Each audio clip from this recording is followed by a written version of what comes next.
احمدہ ونصلی علی رسولہ الکریم اما بعد۔ پارہ نمبر 5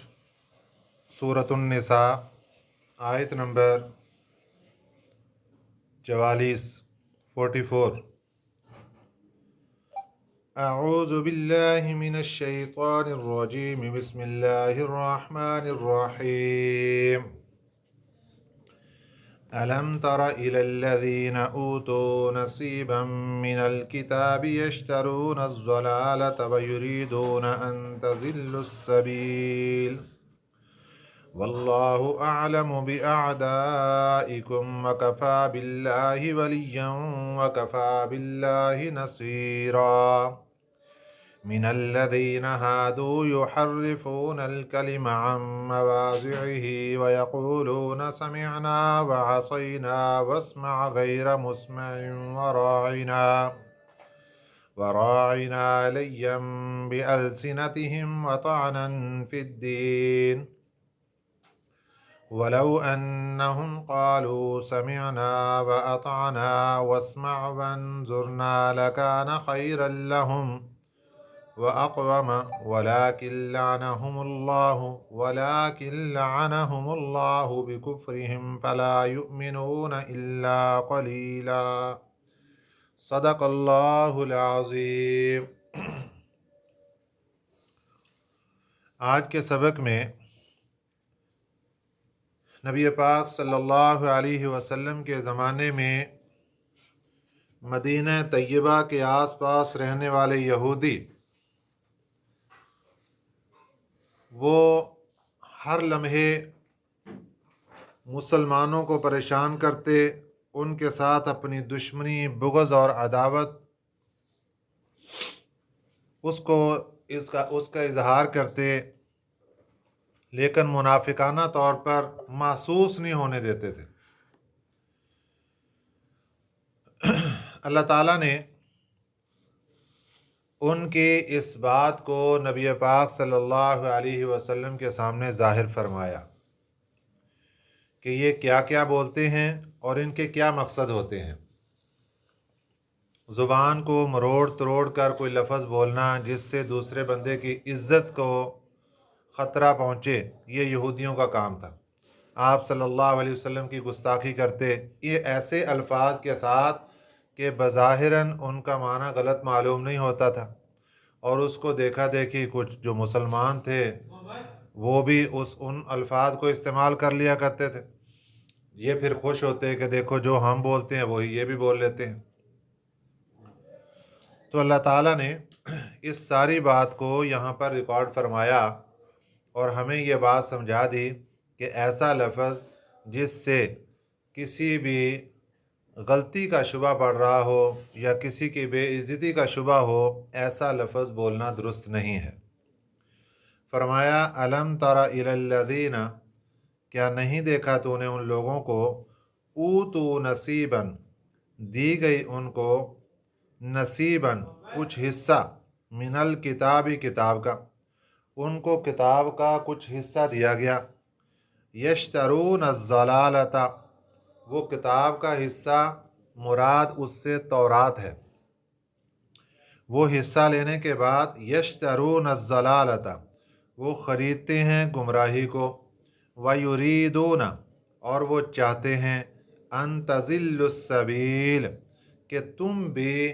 راستے سے ہٹ جاؤ، تم بھی بہک جاؤ۔ ذلو ضلالت سے ہے، گمراہی سے، سبیل راستہ، راستے سے تم بھی بہک جاؤ۔ یہ اللہ تعالیٰ صحابہ اکرام اور نبی پاک صلی اللہ علیہ وسلم کو خبر دے رہے ہیں کہ یہودیوں کے پاس تورات کا حصہ ہے۔ یہاں ایک حصہ کہنے کا کیا مقصد ہے؟ اس کا ایک تفسیر تو علماء اکرام نے یہ لکھی ہے کہ اس سے مراد یہ ہے کہ ان کو الفاظ معلوم تھے اور ان کے معنی کی طرف توجہ نہیں کرتے تھے۔ دوسرا مطلب یہ ہے کہ بہت ساری تبدیلی انہوں نے تورات کے اندر کر دی تھی، لیکن کچھ حصہ ایسا تھا کہ اس کے اندر تبدیلی نہیں ہوئی تھی۔ وہ حصہ نبی پاک صلی اللہ علیہ وسلم کی صفات پر اور ان چیزوں پر سب پر دلالت کرتا تھا، لیکن اس کے باوجود وہ اس کو چھپاتے تھے۔ یشترون الضلالۃ، وہ کتاب کا حصہ چھپا لیا اور اس کے بدلے میں یشترونا خریدتے ہیں ضلالتا گمراہی کو، خود تو گمراہ ہو گئے، اب آگے کیا کرنا چاہتے ہیں، وَيُرِيدُونَ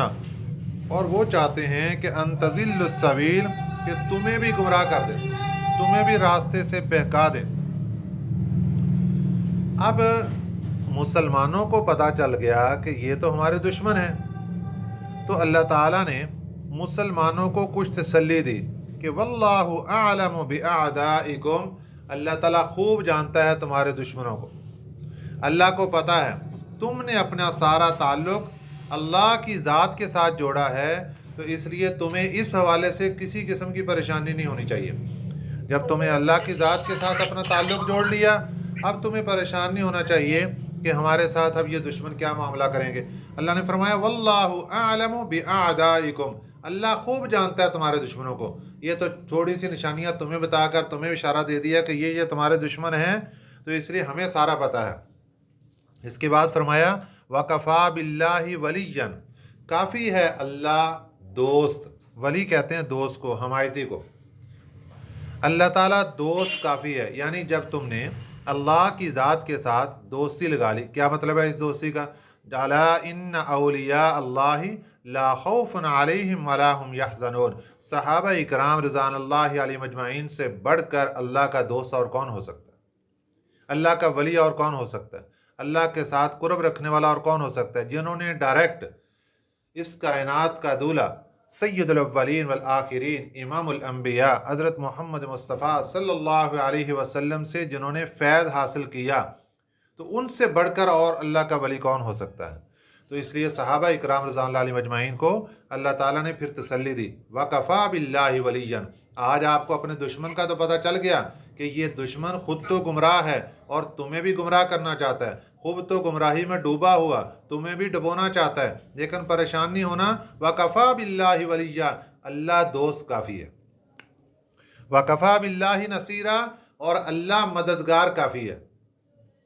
اللہ کی دوستی بھی بڑی، اللہ کی مددگاری بھی بڑی، اللہ کی مدد بڑی، اس لیے پریشان نہیں ہونا، جو معاملات جس طریقے سے چل رہے اس طریقے سے کرتے رہو، صرف ان کی خبر دینی تھی آپ کو کہ یہ تمہارے دشمن ہیں۔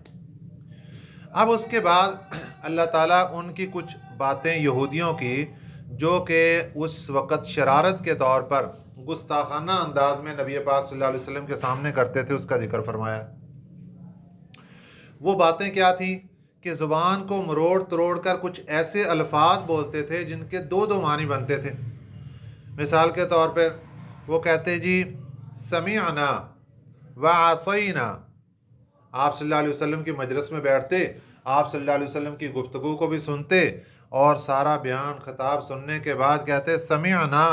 وعصینا۔ اب اس کا مطلب یہ ہے کہ یا رسول اللہ صلی اللہ علیہ وسلم، ہم نے آپ کی بات تو سن لی ہے، لیکن افسوس کہ ہم نافرمانی پہ رہے اور ہم اس کے اوپر عمل نہیں کر سکے۔ یہ اس کا صحیح مطلب ہے۔ اور اس کا غلط مطلب کیا بنتا ہے کہ ہم نے سن تو لیا لیکن ہم مانیں گے نہیں۔ سمعنا وعصینا، ہم نے سن لیا، مانیں گے نہیں اب آپ کی بات کو، ہم نے عمل کوئی نہیں کرنا اس پر۔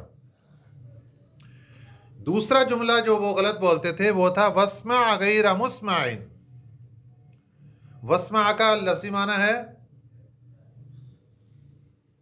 کہ سنو آپ، غیر مسمع نہ سننے والے ہوں آپ، غیر مسمع نہ سننے والے ہوں آپ۔ اس کا صحیح معنی کیا بنتا ہے کہ آپ ہماری بات کو سنیں، اللہ کرے آپ کی مرضی کے خلاف کوئی بات آپ کو سننے کو نہ ملے، آپ کی تکلیف دہ بات آپ کو سننے کو نہ ملے، آپ کی چاہت کے خلاف آپ کو سننے والی کوئی بات نہ ملے۔ واسمع، آپ ہماری بات سنیں، غیر مسمعین، اللہ کرے آپ کو کبھی بھی کوئی ایسی بات کانوں میں سننے کو نہ ملے جو آپ کے لیے تکلیف کا باعث ہو۔ یہ کتنا اچھا معنی ہے اس کا۔ لیکن وہ کیا کہتے تھے، واسمع، آپ ہماری بات سنیں، غیر مسمعین، اللہ کرے کہ آپ سن بھی نہ پائیں، نعوذ باللہ من ذالک۔ یہ کتنا غلط معنی لے کر پھر اس کے اوپر مذاق اڑاتے کہ دیکھو ان کو تو پتہ ہی نہیں چلا۔ اور تیسرا لفظ جو غلط بولتے تھے وہ تھا وراعنا۔ راعنا کا لفظی معنی ہے کہ ہماری رعایت کیجئے، یعنی جب مجلس میں آئے ہیں تو ہماری بات سن لیجئے، ہماری طرف دیکھیے، ہم کیا کہنا چاہتے ہیں، ہماری ذرا بات سن لیجئے، یہ مطلب ہے، ہماری طرف توجہ کیجئے۔ وَرَاعِنَا، اب رائنا کا لفظی معنی تو یہ بنتا ہے، لیکن اس رائنا کو وہ رائن سے، رائن کہتے ہیں چرواہے کو، اب اس سے کتنا غلط مطلب بن گیا، رائنا نا متکلم کی ضمیر ہے، ایک بات، اور دوسری لغت میں جا کر اس کا معنی ایک گالی کے طور پر استعمال ہوتا تھا، تو یہ آپ صلی اللہ علیہ وسلم کے لیے یہ لفظ بولتے ہیں رائنا۔ اب اس کو دیکھے صحابہ کرام بھی جب حاضر ہوتے تھے کہتے حضور رائنا، تو اللہ تعالیٰ نے پہلے پارے کے اندر ہی منع فرما دیا تھا کہ یہ رائنا کا لفظ نہ بولا کرو، اس کی جگہ لفظ بولا کرو انظرنا، اے اللہ کے رسول صلی اللہ علیہ وسلم ہماری طرف دیکھیے، ہماری طرف توجہ فرمائیے۔ تو یہ تھی ان کی شرارتیں اور سازش، جس کو اللہ پاک نے پردہ چاک کر دیا اور ان کو کھول کر ہمارے سامنے رکھ دیا، اور اس وقت کے مسلمانوں کے سامنے رکھ دیا کہ یہ اس طریقے کی شرارتیں کر کے مسلمانوں کو اور نبی پاک صلی اللہ علیہ وسلم کو پریشان کرنا چاہتے ہیں۔ فرمایا من الذین، ان لوگوں میں سے، ہادو یہودی، یحرفون الکلمہ، یحرفون وہ پھیرتے ہیں، الکلمہ بات کو، عن مواضعہ اس کی جگہ سے، بات کو اس کی جگہ سے پھیرتے ہیں، اصل مقصد جو بات کا ہے، جو اصل معنی بنتا ہے، اس سے پھیر کے مروڑ کے دوسرا معنی لیتے ہیں۔ وَيَقُولُونَ اور وہ کہتے ہیں، سَمِعْنَا ہم نے سن لیا، وَعَصَيْنَا اور ہم نافرمانی کریں، ہم نے نافرمانی کی، ہم نے سن لیا اور ادھر ہی ہمارا جواب ہے، ہم عمل نہیں کریں گے، ہم نافرمانی کریں گے۔ وَاسْمَعْ غَيْرَ مُسْمَعٍ اور آپ سنیں، وَاسْمَعْ امر کا صیغہ ہے، آپ سنیں، غیر مسمعین نہ سنائے جانے والے ہوں، وراعینا اور رائنا کا لفظ بولتے، رائنا کا مطلب ہے ہماری رعایت کیجئے، لیم بِأَلْسِنَتِهِمْ، لین کا معنی ہے مروڑ کر، بِأَلْسِنَتِهِمْ اپنی زبانوں کو مروڑ کر اس طریقے سے بولتے کہ جس سے لفظ کا غلط معنی بنتا تھا اور اس کا اصل معنی ختم ہو جاتا تھا۔ وَطَعْنًا فِي الدِّينِ اور دین کے اندر عیب نکالتے تھے، وَطَعْنًا اور عیب لگاتے تھے، فی الدین دین میں، کیا عیب لگاتے تھے کہ جب اللہ تعالیٰ نے تیمم کا، جو پیچھے کل کے سبق میں مسئلہ گزرا، اللہ تعالیٰ نے تیمم کی جب اجازت دی تو شور مچانا شروع کر دیا کہ دیکھو یہ دین اسلام کیسا عجیب دین ہے، اس نے مٹی کے ساتھ ہی پاکی کا اعلان کر دیا کہ مٹی کے ساتھ بھی پاک ہو سکتے ہیں، آج تک تو سنا ہی نہیں، آج تک ساری دنیا پانی سے پاک ہوتی تھی اور انہوں نے مٹی کے ساتھ بھی پاکی کا اعلان کر دیا۔ اس طریقے کے جو ہماری شریعت کے جو مسائل ہیں ان کو لے کر مذاق اڑاتے اور تانہ زنی کرتے تھے دین کے معاملے میں، وَطَعْنًا فِي الدِّينِ وَلَوْ أَنَّهُمْ اب اللہ تعالیٰ وہ جو الفاظ غلط بولتے تھے ان کی اصلاح کے لیے مسلمانوں کو سمجھا رہے ہیں کہ کاش کہ یہ غلط لفظ چھوڑ کر صحیح لفظ بولتے اور اس انداز سے لفظ بولتے تو ان کے لیے کتنا بہتر ہوتا۔ وہ کیا لفظ ہیں؟ وَلَوْ أَنَّهُمْ اور اگر وہ، أَنَّهُمْ بے شک وہ، قالو کہتے، سمعنا ہم نے سن لیا، وَأَطَعْنَا اور ہم نے مان لیا، سمعنا وَأَطَعْنَا ہم نے سن لیا اور ہم نے مان لیا، اور دوسرا کیا کہتے، وَاسْمَعْ صرف اتنا بولتے، غیر مسمعین کا لفظ نہ بولتے، وَاسْمَعْ آپ ہماری بات سن لیں، وَانظُرْنَا اور رائنا کی جگہ کیا بولتے، وَانظُرْنَا ہم پر نظر کیجئے، ہماری طرف متوجہ کیجئے، لَكَانَ خَيْرًا لَّهُمْ یہ ان کے لیے بہتر ہوتا، وَأَقْوَمَ اور ان کے لیے درست ہوتا، لَكَانَ خَيْرًا لَّهُمْ یہ ان کے لیے بہتر ہوتا، وَأَقْوَمَ اور ان کے لیے درست ہوتا۔ لیکن انہوں نے کیا کیا، یہ سب کچھ چھوڑ کے غلط لفظ بولنے شروع کر دیے، اور اس کی سزا کیا ملی، وَلَٰكِن لَّعَنَهُمُ اللَّهُ بِكُفْرِهِمْ لیکن اللہ تعالیٰ نے لعنت کی ان پر ان کے کفر کی وجہ سے، کفر کی وجہ سے اللہ تعالیٰ کی لعنت، لعنت کا مطلب ہوتا ہے اللہ کی رحمت سے دوری، تو جو انسان اللہ کی رحمت سے دور ہو گیا وہ تو دنیا میں ہی ناکام ہو گیا،